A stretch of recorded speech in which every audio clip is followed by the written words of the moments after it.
Why do we need to fast like women? Why do you have to fast like a girl and not like a guy? What is the difference? Can you explain to us where well, I mean the inspiration for the book, but why can't we fast like everybody else?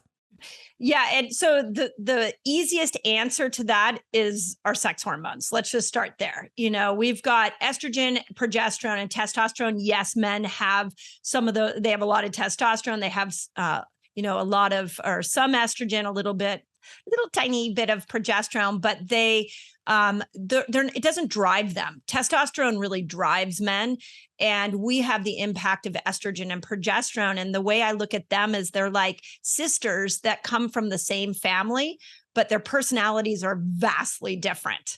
And so when it comes to fasting, we need to treat them very differently. And as you and I have talked about, we need to treat the way we eat differently when these two hormones come in. We need to treat the way we work out, our social calendar. There's so many reasons why these two hormones almost need exact opposite lifestyles. And so when it comes to fasting, that was the whole premise of the book, is let's talk about how those two hormones need to be treated differently. Even though they're both sex hormones, they have major differences in how they like to be treated. Yeah, I agree with this wholeheartedly, and I love that you've written a book on this as well, because I think one of the things that I've talked about in the past is like men really are like the sun and women are like the moon, right? So men kind of cycle through all of their hormones about every 24 hours or so. Whereas we take a full, well, give or take a couple days, we go through a lunar phase almost. So it's like 29, the lunar phase is 29 and a half days. That, of course, is the average menstrual cycle for most women as well. So we kind of go through all of the different permutations, highs and lows of our estrogen, as you're saying, the progesterone, the testosterone, through this 29 or so day cycle. So let's just start there, walk us through how this ebbs and flows, and then let's overlay that with how we want to be thinking about estrogen and progesterone, because there's different peaks, obviously, through the menstrual cycle, where we see peaks of estrogen, where we see peaks of progesterone, and then how we might differ our fasting to match that. Yeah, it's such a good point. And as you were talking, I just this is one of my big cries for women, is I want us to start to see that our emotions, our behaviors, the way that we show up in life is going to vastly change in this 29-day period that you're talking about. It's really interesting when you break that down and you go, oh, so when estrogen comes in, I might feel a little more outgoing. I might have a little more mental clarity. But then when she goes away and progesterone comes in, I just want to sit on the couch. Like, that discussion is so important for us to understand, because we're meant to be a little emotionally wild. Let's actually start there. Let's start there. That is such an important point, because I think that at least my experience growing up, it's sort of been like, oh, it must be that time of month. It's like this sort of derogatory comment on a woman going through some of these cycles. And I think that, to your point, I don't think a lot of women actually realize that they're going to feel different, when estrogen is high, let's say, versus when it's low, when progesterone is high versus when it's low. Let's start there, because that is actually really juicy. If there's like one takeaway, I would say honor, I know that you're going to explain this really beautifully, but if you can understand the ebbs and flows of your mood, your behavior, your receptivity to sex, like, your sleep, like all of these things are influenced by this. So walk us through how estrogen and progesterone affect our moods, our behaviors, our emotional state. Do you want me to do it in terms of like the cycle, or just talk about the head or each one individually? Oh, well, why don't I do each one? I'll do each one individually, and then we'll go through the cycle. Yeah, let's do it like that. Okay, so let's start with the estrogen. You know what? Here's what and what's really interesting is, as a 52-year-old woman who has been watching her hormones naturally decline, because that's what's supposed to happen as you go through perimenopause, I've really got to understand these hormones from a behavior standpoint, because when they're gone, you go, wait a second, I don't have the capacity to do X, Y, and Z anymore. Why is that? So with estrogen is our mental clarity, is our ability to multitask, it's our verbal processing. It really is the key hormone for brain function is a big piece that I want to highlight. Because when you go through perimenopause and you lose that, your brain starts to act differently. So if you're a cycling woman, to understand that it's really important when estrogen is high, your brain is going to be working at her best, and you're probably going to be feeling the most outward. You're going to want to go and hang out with people. So you might feel a lot more social. And if we time that to the cycle, let's just make it simple. That's like from day 1 till like day 15, as estrogen is building, is that we start to get more outgoing and more outgoing. One of the things that once I really understood the cognitive ability that estrogen gives us is that you start to see when she peaks during ovulation, we're wickedly smart at that time. And really creative.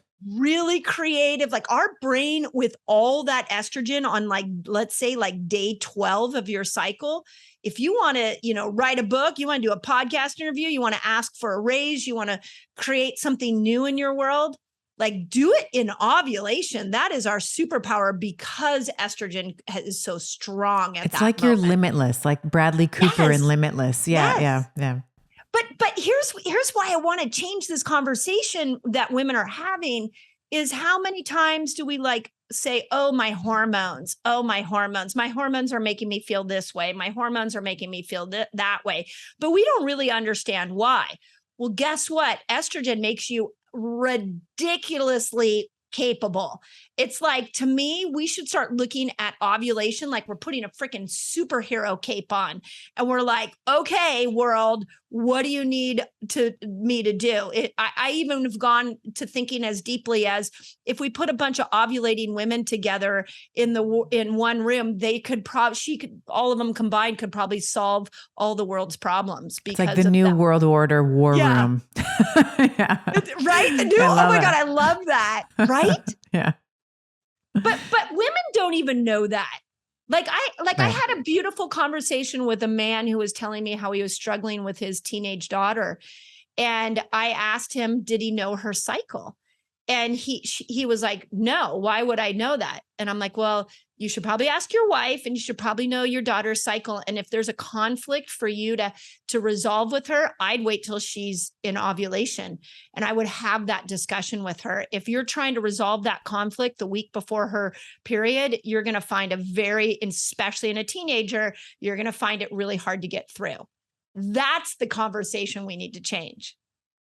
Absolutely. And so in the book, you talk about foods that support estrogen, and we'll get to progesterone in a moment, but just as, continuing on this line of thought, when we're thinking about for our beautiful teenagers, right? And for teenagers, I have a special place in my heart for them because I think as mothers, like all the mothers that are listening to this show, it is our duty to shorten the learning curve for our teenagers, because now we have this is why we do the podcast, right? It's like for you to heal your own stuff, but also to pass it on, to your daughters, because I guarantee you they're not talking about this in school. They're not talking about the emotional flux. They're not talking about the differences. And they may like throw up a chart and be like, hey, this is a menstrual cycle. And then, it's like a half hour, if that, conversation, but they're not talking about all the nuances that it has on cognition, as you were mentioning, on confidence, on our what I often will say, like our ability to people, right? You're more extroverted, as you were saying, when we have more estrogen. You're more creative. Your vernacular is much more, sophisticated, let's say, under the influence of estrogen. So what are some foods that we can think about, and maybe we can pull in a couple of other hormones here? I know you talk about insulin and the relationship between insulin and estrogen in the book. How can we support estrogen function for our beautiful teenagers?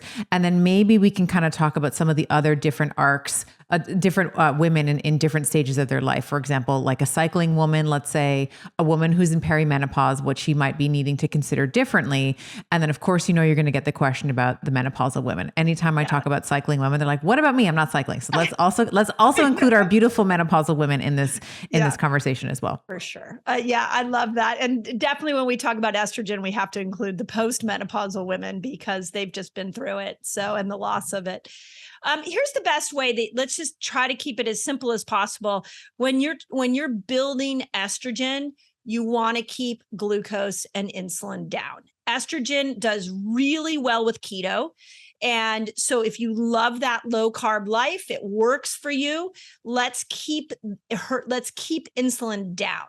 Now, if we put that in terms of our teenagers, this is something I've been thinking a lot recently about, is if I had like a 16-year-old in front of me right now, I would first teach her how to pull up an app on her phone so she could track her cycle.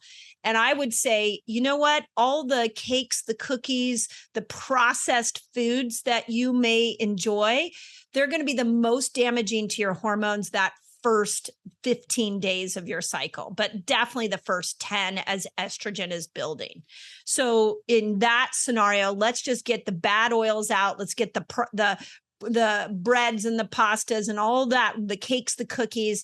Let's just take those out the first 10 days to give estrogen a chance to come in the best version of her that she possibly can. Great. And I think for teenagers as well, the one thing I like to always counsel moms and even the teenagers that I speak to is that you're kind of learning how to ride a bike.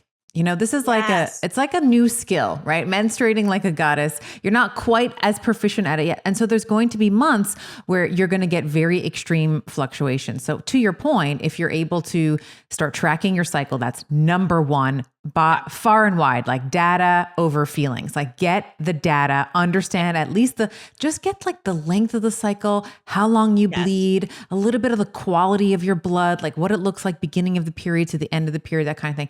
And then you can start focusing on some of the further nuances that we've been discussing, like your emotional state. How do you feel? And, apps like no affiliation, but I really love Clue. I do too. That's the one I use. And it gives you the ability to track your cervical mucus, your basal body temperature, your mood, how you slept, like all of these different things. And over time, you can get a really nice picture of how you cycle and how you feel at different stages of the cycle. But for a teenager, just know that sometimes it's not going to be perfect because you're just kind of getting this handle of menstruating. So I love this idea of like restricting the glucose at least, or the carbohydrate intake in the beginning of the cycle. So that follicular phase, let's call it like day one of your, when you start bleeding, let's say up to about approximately around ovulation. And then how does that change in the second half of the cycle, if at all? Yeah. So I want to make sure I just comment on the teenage thing, because I'm hoping that there's some younger audience listening, and I'm hoping that women that maybe have teenage daughters are sharing this, because that single act of tracking your cycle and getting to know your moods is so important, because you're getting to know yourself. And you want to know that the hormones are giving you certain feelings. And I think that's part of the discussion that's not happening. And those feelings are okay. Normal. And that they're normal. And those of us that have been cycling for years want you to know they're normal, not to villainize them. So I just want to make sure that I didn't miss that point. Actually, can I build on that just for 1 minute? Please. Because one of the things that I also see, especially like this, my 16-year-old, 17-year-old girls, 18-year-old girls, when they do have wonky cycles, let's say, and they tell mom, and mom doesn't listen to your podcast or my podcast, they go to the medical doctor and like, you know what we should do to help you with this? We should put you on the pill. And then this woman, this young girl, this young woman, this 18-year-old, 17-year-old, whatever woman, now is robbed, in my opinion, of her ability to get to know herself and to actually, if there is an issue, to actually fix it. Right. There does tend to be, and I had Nat Kringoudis on the show gosh, I gotta get her back on, but maybe a year or so ago. And she was saying around like that 16 to 18-year-old time, they kind of look PCOS-y. Like they kind of look like they might have skipped cycles. They're getting like tons of like hormonal acne, like, all this kind of, so they go to the doctor and they're like, hey, we have, this issue. She has a missed period, whatever. And they're like, well, you're 18, you're probably sexually active. Let's put you on the pill. And I will not mince my words here when I say that I don't think that that's the appropriate solution, number one. And it is a form of chemical castration. And I know that that's an extreme statement, but it is. Not. And I can justify that with tons of data because, ironically, of course, when you get on the pill, what ends up happening? Paradoxically, you have no more libido. You're like, oh, great, I'm on the pill. I can have tons and tons of sex. Well, you don't feel like it anymore. It has deleterious effects on your brain. Women take more risks when they are on synthetic hormones like the progesterone. I know we're off on a topic here, but I'm just allow me my soapbox for a moment. No, I love it. Yeah, like women tend to make more risky decisions when they are on progestin, which is a synthetic form. We haven't gotten to progesterone yet, but this will make sense in a minute when Dr. Mindy talks about progesterone versus natural progesterone. It gobbles up your B vitamins. It gobbles up your coenzyme Q10. And you tend to, this is something that I learned from Jolene Brighton, who was also on the show a while ago, is that it messes up your major histocompatibility complex, meaning that when we are choosing mates, from an evolutionary perspective, we want to choose someone who is going to be like the most genetically diverse to us, right? We don't want to choose people that have the same, like we don't want to like mate with our cousins, right? Hopefully not. Hopefully not. Okay. Hopefully so, that's not coming down the line. Hopefully not. But what happens when you're on the pill is you actually start choosing, like it messes up your, whether it's pheromones or, your major histocompatibility complex, which is located and it's connected to the olfactory nerve. And so you end up choosing mates. This is so gross, but you end up choosing mates that are more genetically similar to you than dissimilar to you. So a lot of women will say that when they get, let's say they've been with a mate, like they've been with a partner for whatever it is, like 10 years, and she's been on the pill that whole time. And then she gets off the pill because now they're ready to have kids. Once she gets off the pill, she's like, ew, this guy is disgusting. Like I'm not into him. So that doesn't happen. That doesn't happen to everyone, but that is not something, I guarantee that is not being discussed in the side effects and the possibilities. So you really, and then not to mention, we're not even talking about fertility and how it can impact fertility and how it shuts off the brain, gonadal access. Like we're not even getting into like how, like the chemical castration piece, but be very wary about putting a 16-year-old on the pill. Yes. Yes. Okay. And oh my God, that was beautifully said. And I just want to point out that if you're 16 and you go on the pill, what's now happened is there's something else controlling that HPO access. Like your brain and your ovaries are being manipulated by an exogenous source. So there's never an internal knowing of your own hormones. Right. And to your point, that knowing gives us this strong intuition, like, hey, this person I want to mate with, this, or I don't want to mate with. But it also gives us that, especially estrogen. Estrogen can be very intuitive and give us that superpower where we know when something's right for us and when something's not right for us. I even recently did some research on the matriarchal society that existed in the BC years. And in those years, women, the society was really a more highlighted and driven by women. And one of the things that was really held as a powerful attribute is intuition. And yet now, if we fast forward to this patriarchal world that we're living in this chemical castrated scenario, And then you put a phone in a kid's hand who's judging themselves against every other woman on Instagram. And you've completely lost the ability for these teenage girls to be able to discover themselves. There's too much outside manipulation. They don't even know who they are. And that, to me, has to stop.